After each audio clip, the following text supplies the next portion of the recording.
एक इंडियन लड़का सऊदी अरब house driver के काम में जाता है और वहाँ पे जाने के बाद 1-2 साल तो अच्छा चलता है।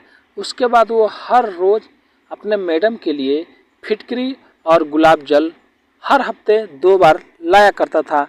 वो भी जिस दुकान से वो लाता था वो भी एक इंडियन का ही दुकान था। ऐसे 3 साल बीत जाता है, लेकिन एक दिन जब वो दुकानदार उस लड़के से पूछता है, आखिर में तुम हफ्ते में 2 बार फिटकरी और गुलाब जल क्यों लेके जाते हो? बताओ भाई, कुछ गलत तो नहीं कर रहे हो?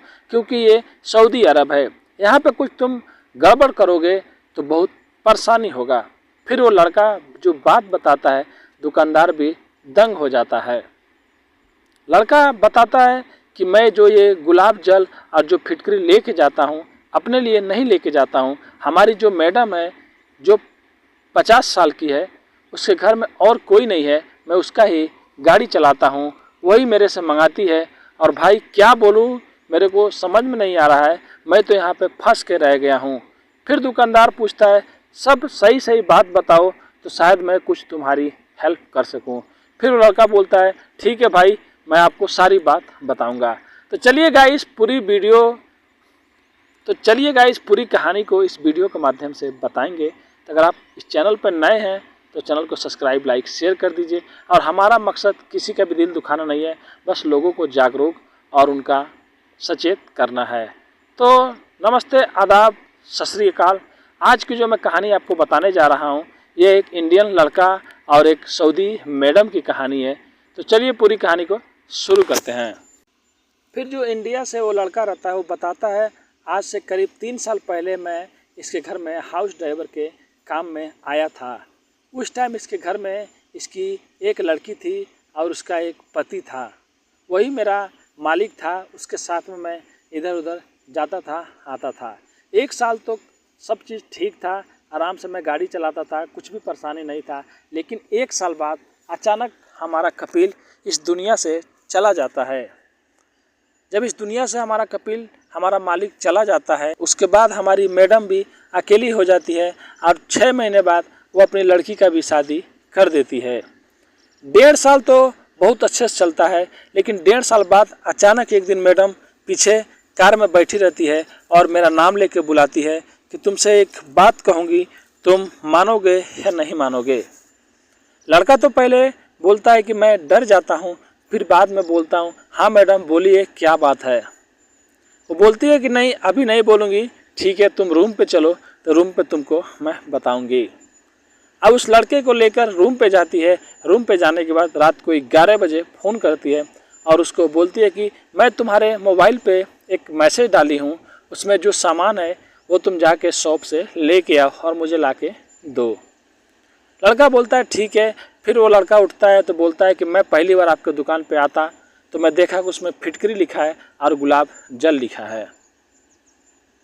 फिर लड़का बोलता है कि पहले दिन तो मैं ला के उसको दे दिया, फिर 2 दिन बाद वो मेरे से बोली फिर लाओ। फिर ऐसे करते करते 1 महीना बीत गया। 1 महीने के दिन बाद एक दिन मेरे को बोल रही है कि तुमसे एक काम बोल रही हूँ, तुमको वो करना पड़ेगा। फिर वो लड़का बोलता है कि मैडम आप जो काम बोलोगी मैं वो करूँगा। फिर वो बोलती है ठीक है, आज से मैं गाड़ी के सीट पीछे पे नहीं बैठूँगी, आगे बैठूँगी और तुम मेरे साइड में बैठना। आज से हम लोग मैडम और ड्राइवर नहीं है, हम लोग दोस्त जैसे हैं। लड़का भी बहुत खुश होता है कि चलो हमारी मैडम हमको बहुत मान रही होती है, लेकिन उसको क्या मालूम रहता है कि पहले जो चीज़ अच्छा लगता है बाद में बहुत चीज़ खराब लगता है। ऐसे करके करके और भी दिन बीत जाता है। फिर एक दिन मैडम बोलती है कि आज देखो तुम खाना नहीं बनाना, आज मैं तुम्हारे लिए अंदर खाना बनाऊंगी और हम लोग एक साथ में खाएंगे। लड़का उसके चाल को समझ नहीं पाता है और लड़का उसके पास खाना खाने के लिए अंदर चला जाता है, क्योंकि ये भी इंडिया से गया रहता है और इसको भी 2 साल हो गए रहते हैं, इसका भी मन बहक रहा होता है।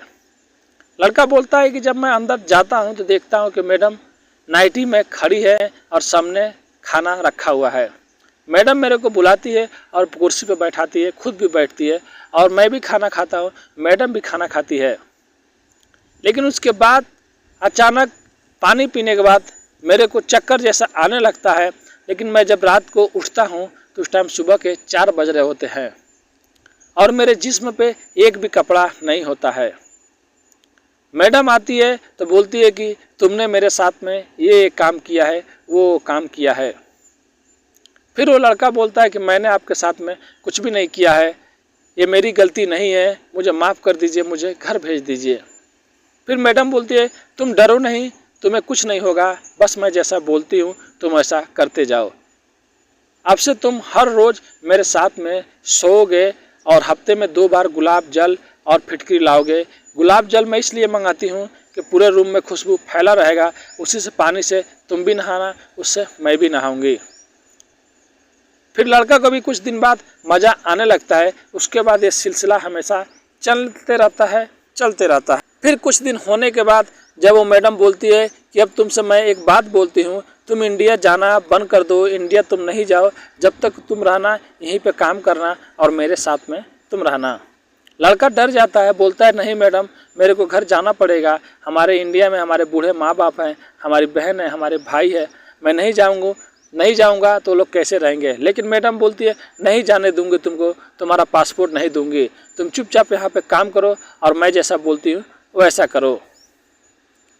ये सब बात जब दुकानदार को लड़का बताता है तो दुकानदार भी सुन के कुछ भी उसको समझ में नहीं आता है, लेकिन वो उसको बोलता है कि अभी तुम जाओ, लेकिन जब तुम्हारे पास टाइम मिले तो तुम हमारे पास एक बार ज़रूर आना, शायद तब तक मैं तुम्हारे लिए कुछ हल निकाल दूं घर जाने का, इस मैडम से पीछा छुड़ाने का। क्योंकि ये सऊदीया अरब है, यहाँ पे गलती करे भी तो भी सज़ा और गलती नहीं करे भी तो भी सज़ा। क्योंकि मैडम के साथ में कोई भी ज़बरदस्ती नहीं करना चाहता था, मेरे को जाने दो, लेकिन मैडम ही ज़बरदस्ती करवाती थी। लेकिन कुछ प्रॉब्लम आ गया तो कोई भी लड़की को नहीं बोलेगा, सब कोई लड़के को बोलेगा। वो वहाँ से चला जाता है। एक हफ्ते बाद उस दुकान पे आता है और बोलता है भाई क्या हुआ, कुछ आपने सोचा, मुझे कैसे भी घर भिजवा दीजिए, कुछ आइडिया है तो, नहीं तो मैडम जाने नहीं देगी और धमकी देती है कि पुलिस में पकड़वा दूंगी, तुम्हारी ज़िंदगी खराब कर दूंगी। वो लड़का बोलता है कि तुम टेंशन मत लो, मैंने सोच लिया है, मैं जैसे जैसे बोलूँगी।